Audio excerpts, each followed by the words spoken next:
మొదటి ప్రశ్నకి సమాధానం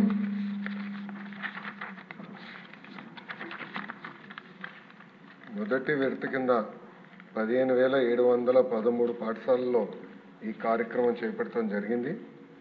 కానీ మొదటి విడత పూర్తి చేసడానికి ఇంకొక 881,39,00,000 రూపాయలు అవసరం ఉంది. రెండో విడత కింద 22,311 పాఠశాలలో పనులు చేపట్టడం జరిగింది. కానీ ఇది కూడా పూర్తి చేసేదానికి 3,907.75 కోట్ల రూపాయలు అవసరం ఉంది. మూడో విడత కింద 14,845 పాఠశాలల్లో ఎలాంటి పనులు ప్రారంభించలేదు. ఆ పాఠశాలలో ఈ కార్యక్రమం పూర్తి చేసేదానికి 3,088 కోట్ల రూపాయలు అవసరం ఉంది. రెండో ప్రశ్న వివరాలు.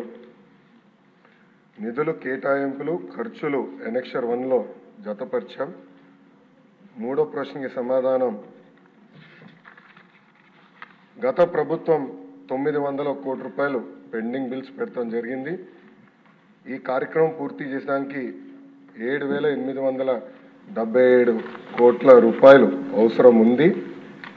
గత ప్రభుత్వం ఈ కార్యక్రమాలను చేపట్టిన ప్రభుత్వ పాఠశాలల్లో 72,117 విద్యార్థులు సంఖ్య తగ్గుతాం కూడా జరిగింది.